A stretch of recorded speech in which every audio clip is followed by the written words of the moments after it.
इस वीडियो में हम जानने वाले हैं कि डीजल इंजन का जो आरपीएम होता है वो पेट्रोल इंजन के मुकाबले कम क्यों होता है, और हम ये जानते हैं कि डीजल इंजन और पेट्रोल इंजन का जो कंबशन प्रोसेस होता है वो अलग होता है। लेकिन आप बिना देखे भी ये बता सकते हैं कि कौन सा पेट्रोल इंजन है और कौन सा डीजल इंजन है। पेट्रोल इंजन और डीजल इंजन का जो आरपीएम होता है उसमें आपको डिफरेंट तरह की रेड लाइन दिखती है। ज्यादातर डीजल इंजन का जो रेवोल्यूशन होता है वो 4500 से लेकर 6000 आरपीएम तक होता है, लेकिन पेट्रोल इंजन का जो आरपीएम होता है वो 6000 से लेकर 9000 के बीच में होता है। अगर आपको ये जानना है कि डीजल इंजन और पेट्रोल इंजन में फ्यूल किस तरह जलता है तो वीडियो का लिंक डिस्क्रिप्शन में मिल जाएगा। आप समझते हैं 3 मेन रीजन डीजल इंजन का जो आरपीएम होता है वो कम क्यों होता है। डीजल इंजन में जरूरत होती है हैवी स्ट्रॉन्ग इंटरनल पार्ट्स की, क्योंकि डीजल इंजन का जो कंप्रेशन प्रेशर होता है वो बहुत ज्यादा होता है पेट्रोल इंजन के मुकाबले, और डीजल इंजन में हाई कंप्रेशन के कारण अनकंट्रोल वे में फ्यूल कंबशन होता है, यानी फ्यूल जलता है कंबशन चेंबर में। और अगर डीजल इंजन के इंटरनल पार्ट्स को हल्का रखेंगे तो इंजन फेलियर के चांसेस ज्यादा बढ़ जाएंगे। इसलिए डीजल इंजन के जो इंटरनल पार्ट्स होते हैं वो काफी हैवी होते हैं, और इसकी वजह से इन पार्ट्स का प्राइस भी ज्यादा होता है, और हैवी पार्ट होने की वजह से क्रैंक शाफ्ट को स्पिन करना थोड़ा कठिन होता है।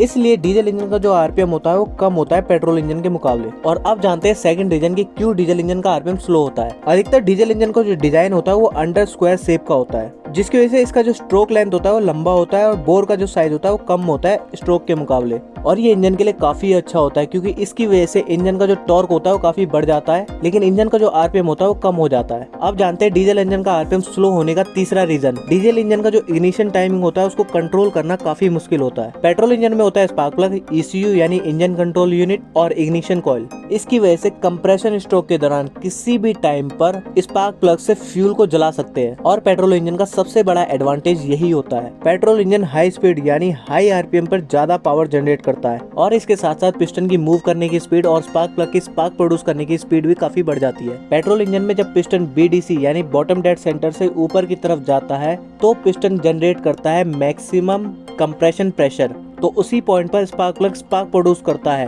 और फिर पिस्टन तेजी से नीचे की तरफ आता है, जिससे क्रैंक शाफ्ट का जो रेवोल्यूशन होता है वो कंप्लीट हो जाता है। और ये प्रोसेस हाई स्पीड में भी अच्छे से परफॉर्म होता रहता है। डीजल इंजन में जब तक एयर फुल्ली कंप्रेस नहीं होता तब तक फ्यूल जलता ही नहीं है, और एयर फुल्ली कंप्रेस तब होता है जब पिस्टन टॉप डेड सेंटर पे पहुंच जाता है, यानी फ्यूल जलने की टाइमिंग को कंट्रोल करना काफी मुश्किल होता है पेट्रोल इंजन के मुकाबले। इसलिए डीजल इंजन में फ्यूल इंजेक्शन टाइमिंग होता है, ना कि इग्निशन टाइमिंग। और यहाँ पर फ्यूल इंजेक्शन का मतलब ये है कि जब पिस्टन टॉप डेड सेंटर पे होता है तो उस दौरान फ्यूल इंजेक्टर फ्यूल को स्प्रे करता है। अब जानते हैं डीजल इंजन की इंजेक्शन टाइमिंग को। डीजल इंजन में फ्यूल को जलाया जाता है कंप्रेशन के द्वारा, और इस प्रोसेस को बोलते हैं कंप्रेशन इग्निशन। और डीजल इंजन में जो फ्यूल का इंजेक्शन यानी फ्यूल को स्प्रे करने का जो टाइमिंग रेंज होता है वो कम होता है पेट्रोल इंजन के इग्निशन टाइमिंग रेंज के मुकाबले। और यहाँ पर इग्निशन टाइमिंग का मतलब ये है कि स्पार्क प्लग की मदद से पेट्रोल इंजन में फ्यूल को कितनी देर तक जलाया जा रहा है। और अगर एक फैक्ट की बात करें तो जो डीजल फ्यूल होता है वो पेट्रोल के मुकाबले धीरे जलता है। अगर डीजल इंजन का आरपीएम ज्यादा होगा तो डीजल अच्छी तरह से जल ही नहीं पाएगा, और इससे पिस्टन पर मैक्सिमम कंबशन प्रेशर जनरेट ही नहीं हो पाएगा। इस वजह से हाई आरपीएम पर लेस पावर जनरेट करता है डीजल इंजन। लेकिन इसका मतलब ये नहीं कि डीजल इंजन का ये फेलियर पार्ट है। डीजल इंजन को जरूरत ही नहीं है हाई आरपीएम की, क्योंकि ये लो आरपीएम पर ही मैक्सिमम टॉर्क देते हैं और मैक्सिमम पावर आउटपुट देते हैं। वीडियो अगर इन्फॉर्मेटिव लगी हो तो लाइक एंड सब्सक्राइब कीजिए। धन्यवाद।